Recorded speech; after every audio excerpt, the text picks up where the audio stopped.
about time. What's going on? Rumor report. This is the Rumor Report. Talk to him. With Angela Yee on The Breakfast Club. All right, well, Lil Wayne has posted the cop who saved his life, Robert Hubler, who recently passed away, Uncle Bob. He said, everything happens for a reason. I was dying when I met you at this very spot. You refused to let me die.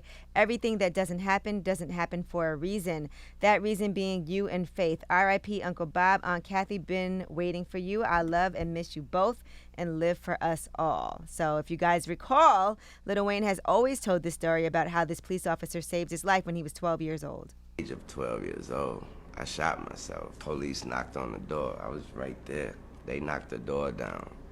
Everybody jumped over my body to go get the guns and drugs and whatever they could find. It took one guy to stop right there and just cuss everybody that hopped over me out. Like, what the f*** are y'all doing?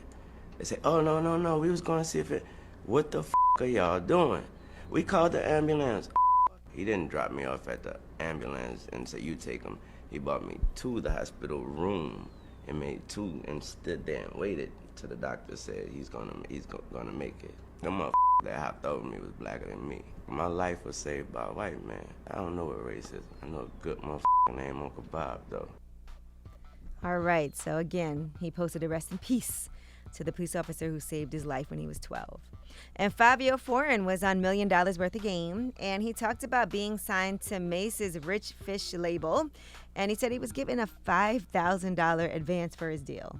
The nigga who bought me to him, he was like, yo, man, just sign that shit, you bugging. I'm like, yeah, read it. He like, he just signed it, it's good, so I just signed it. And was it an advance, anything? It was just like... Yeah, the advance, $5,000. He signed you for $5,000, that's all he gave you? That's all he gave me. $5,000 hit when that, you know what I'm saying, that hit. That's the same thing Nori said, $5,000.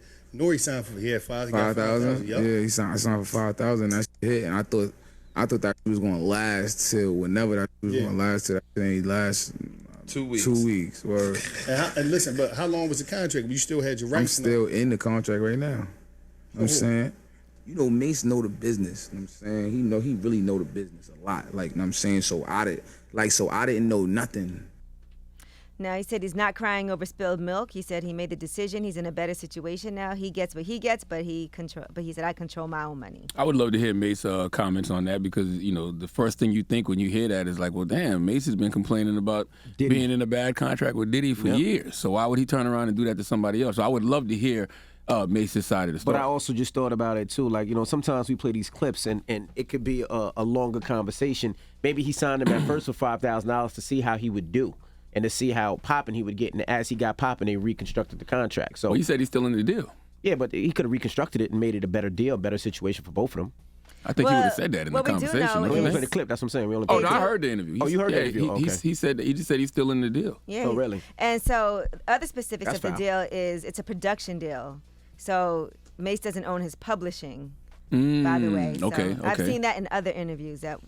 I just would like to hear, you know, Mace's side of the story because, I mean, you know, a lot of people have said the same exact thing, which is, damn, why would Mace turn around and do something like that to somebody when it's been being done to him all these years? Well, usually when you have a publishing deal, when you have an artist like that, when you sign an artist, you take care of everything to try to get that artist signed. So that $5,000, yes, it's in advance for you, but Mace would have to pay producers, would have to pay for studio time, would have to pay to get him started. So if that's the case, I do understand that. But once he gets started, then you renegotiate.